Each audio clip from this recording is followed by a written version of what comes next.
प्रिय अभिभावक नमस्कार। कैसे हैं आप? आशा करता हूं कि आप सभी कुशल होंगे, अच्छे होंगे।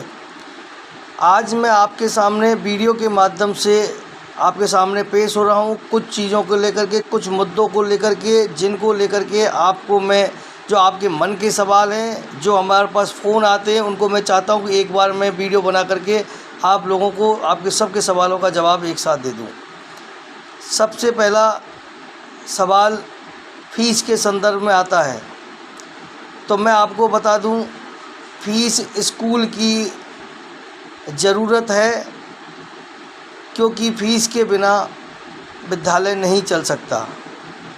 अब फ़ीस ज़्यादा है या कम है, इसका निर्णय मैनेजमेंट अपने हिसाब से करता है। मैनेजमेंट पेरेंट्स के हिसाब से फ़ीस का निर्धारण नहीं करता है। मैनेजमेंट अपने खर्चों के हिसाब से फ़ीस का निर्धारण करता है। हमने जब से विद्यालय खोला है, हमने फ़ीस में कोई ज़्यादा बढ़ोतरी नहीं की। हमने सिर्फ 10% फ़ीस बढ़ाते हैं, जो हमने पिछले 2 साल से तो फ़ीस बढ़ाई नहीं है, और हम 2 साल बाद, अब 3 साल बाद में हम फ़ीस बढ़ा रहे हैं सिर्फ 10%। अब 10% फ़ीस क्यों बढ़ाई जा रही है, उसे आप ऐसे समझिए, जिस तरीके से महंगाई बढ़ रही है, उस तरीके से एम्प्लॉयमेंट के लिए जितनी सैलरी हम देते हैं, उस सैलरी में काम करना आसान नहीं है। वो भी हमसे उम्मीद करते हैं कि हमारी सैलरी बढ़ाई जाए।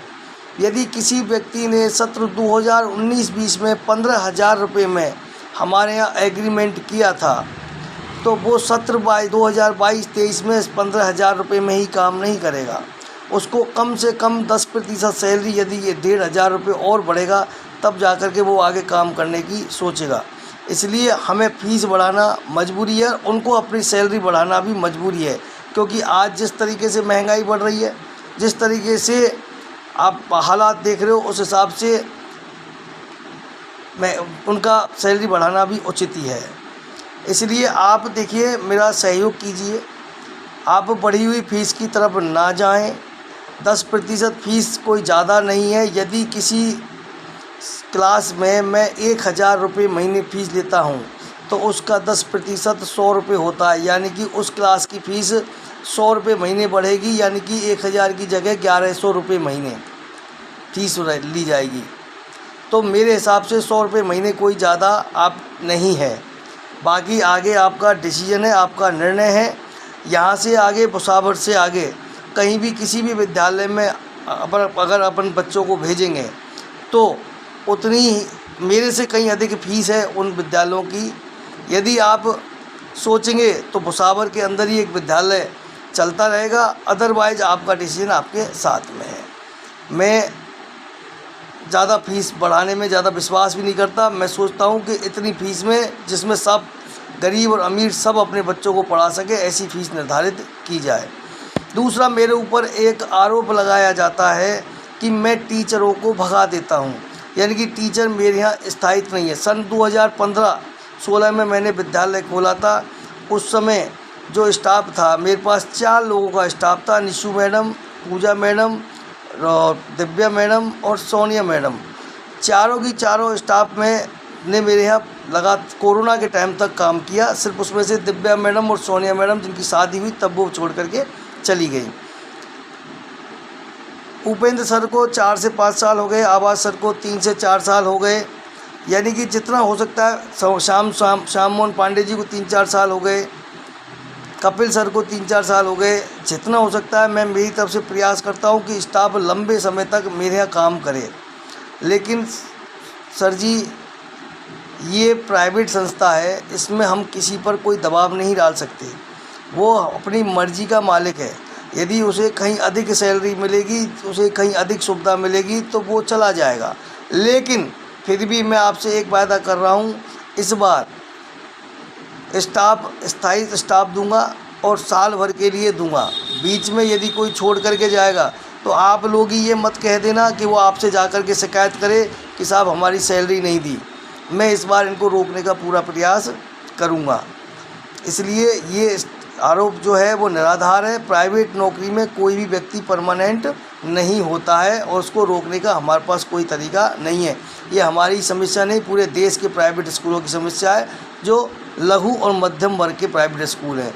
हाँ, जो स्कूल हाई स्तर के हैं, ऊंचे दर्जे के स्कूल हैं, वहाँ स्थायी परमानेंट स्टाफ इसलिए होता है क्योंकि वहाँ सैलरी भी अधिक होती है, वहाँ SI GPF वगैरह वगैरह जो PF वगैरह सब कटता है, और वहाँ पूरा सरकारी स्कूल जैसा सिस्टम है, इसलिए वहाँ का स्टाफ स्थायित्व हो जाता है। इसलिए स्टाफ के बारे में आप बिल्कुल चिंता न करें। यदि कोई स्टाफ गया होगा तो मैंने उसके बदले में अच्छे से अच्छा स्टाफ लगाने का प्रयास किया होगा। दूसरी एक ये भ्रांति निकाल दें कि आउटसाइडर स्टाफ या लोकल स्टाफ। तो सर जी, मैं ये कहना चाहता हूँ आप सभी से, चाहे स्टाफ आउटसाइडर हो या स्टाफ बाहर का हो, स्टाफ अच्छा होना चाहिए।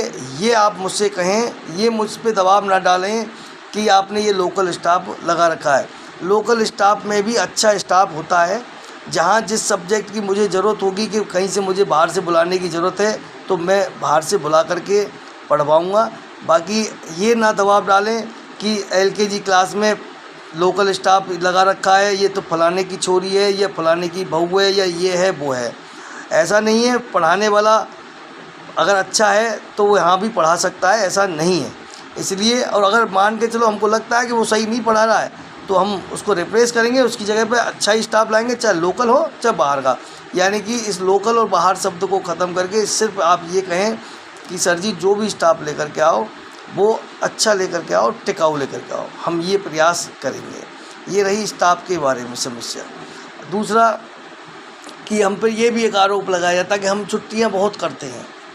देखिए, ऐसा है, सरकारी छुट्टियां जितनी भी होंगी वो हमें करना मजबूरी है हमारी, लेकिन फिर भी हम प्रयास करते हैं कि जहां हमें ज़रूरत लगती है वहां हम उस छुट्टी की पूर्ति करने की कोशिश भी करते हैं।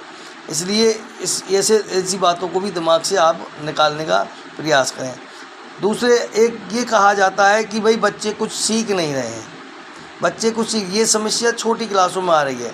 तो ये समस्या मेरे यहाँ ही नहीं है, ये समस्या पूरे देश के स्कूलों में है। सरकार ने भी ये माना है कि 1.5 साल के कोरोना के बाद में बच्चे कमज़ोर हुए हैं। अब इस समस्या का समाधान स्कूल से शिकायत करके नहीं होगा, कुछ करके होगा। कुछ मैं करूँगा, कुछ आप करो। यानी कि इन बच्चों की जो नींव कमज़ोर हुई है इसको ऐसे ही जाया मत जाने दो। मैं आपको एक उदाहरण देता हूँ कि मेरे पास सेकंड क्लास जो अब थर्ड में प्रमोट हो गई है उसमें 58 स्टूडेंट हैं। उसमें से 40 स्टूडेंट सेकंड A सेक्शन के अंदर हैं और 18 स्टूडेंट सेकंड B के अंदर हैं। तो 18 बच्चे यानी कि इस लेवल के हैं कि उनकी स्थिति फर्स्ट जैसी भी नहीं है। अब उन बच्चों के बारे में हमने जब जानकारी प्राप्त की तो वो 18 बच्चे ऐसे हैं जिन्होंने 1.5 साल के कोरोना में किताब उठा करके नहीं देखी और वो डायरेक्ट प्रमोट होकर के सेकंड क्लास में आ गए। अब ऐसा कोई जादू की छड़ी तो हमारे पास है नहीं कि ऐसे ऐसे घुमाया और उनको फटाक से उनके दिमाग के अंदर डाल दिया। जो स्टेप रह गया, जो बीच का पोर्शन रह गया, उसको कहीं ना कहीं तो कराना पड़ेगा। अब हम उनके सेक्शन डिवाइड करते हैं। सेक्शन जब डिवाइड करते हैं तो आप लोग उसमें अड़ंगा लगा देते हो कि साहब हमारे बच्चे को कमज़ोर में क्यों डाल रखा। अरे कमज़ोर और होशियार कुछ नहीं होता है। आज बच्चे की यदि आप 1 साल कम करा दोगे तो मैं गारंटी के साथ मैं कह रहा हूँ कि आपकी ये 1 साल जो आज कम करा दोगे, बैक करा दोगे, रिपीट करा दोगे, ये 1 साल आपकी काम आएगी और जीवन भर बच्चे को दुख नहीं पाएगा। आप ये नींव को कमज़ोर ना होने दें। यदि आपको 1 साल बैक भी कराना पड़े बच्चा तो आप बैक कराएं। जबकि कोरोना में बहुत से पेरेंट्स तो प्रमोट कराने की सोच रहे हैं कि बच्चों को प्रमोट, मैं तो कर दूंगा, मुझे कोई तकलीफ़ नहीं है। ये आप सोचना कि वो बच्चा कैसे उस कोर्स को कवर कर पाएगा। रही बात हिंदी मीडियम और इंग्लिश मीडियम कि साहब हम तो हिंदी मीडियम में ही बच्चों को पढ़ाएंगे क्योंकि हमें साहब हिंदी मीडियम में हम पढ़ा लेते हैं, इंग्लिश मीडियम में हम पढ़ा नहीं पाते हैं। ऐसा भी नहीं है। आपको सिर्फ कुछ नहीं करना, इतना कमज़ोर कोई व्यक्ति नहीं है कि जो इंग्लिश में कुछ जानता ना हो कि साहब हम तो जानते नहीं हैं इंग्लिश में। ऐसे सिर्फ आपको बच्चे स्कूल से आने के बाद उनकी डायरी चेक करनी है। अभी जैसे डायरी नहीं चल रही, लेकिन जब चलेगी डायरी चेक करनी है। टीचर ने क्या पढ़ाया वो चेक करना है। चेक करने के बाद में उसमें डायरी में यदि किसी सब्जेक्ट को लर्न करने के लिए कहा गया है, लिखने के लिए कहा गया है, याद करने का, तो उसको याद करवाना है बच्चे को। याद करवाने से क्या होता है, आपके द्वारा याद करवाने से बच्चे का कॉन्फिडेंस लेवल डेवलप होता है, और एक बार बच्चे का कॉन्फिडेंस लेवल डेवलप हुआ, बच्चा फिर स्पीड पकड़ लेगा, ये मेरी गारंटी है। अब बच्चे से जब आप पूछोगे नहीं, आप उसको कोई सहयोग नहीं करोगे, तो वो बच्चा क्या करेगा, धीरे धीरे उसके पढ़ाई के प्रति अरुचि पैदा होने लग जाएगी। बच्चे के अंदर रुचि पैदा करो, पढ़ाई की रुचि पैदा करो, और वो ऑटोमेटिक वो कवर कर जाएगा, ये मेरी गारंटी है। अब देख, इसका उदाहरण ये है कि बच्चों के अंदर मोबाइल में और टीवी में रुचि होती है, तो मोबाइल के सारे फंक्शन खोल लेते हैं। यदि बच्चे की मेमोरी कमज़ोर हो तो बच्चों को सारे नाम कैसे याद रहते हैं, चाचा का नाम याद, चाची का नाम, मामा का नाम, सबका नाम याद तो भी तो रहता है उनको। तो इसका मतलब मेमोरी तो कमज़ोर नहीं है, भगवान ने उनके दिमाग में सॉफ्टवेयर तो वही फिट किया है जो होशियार बच्चे के अंदर फिट किया है।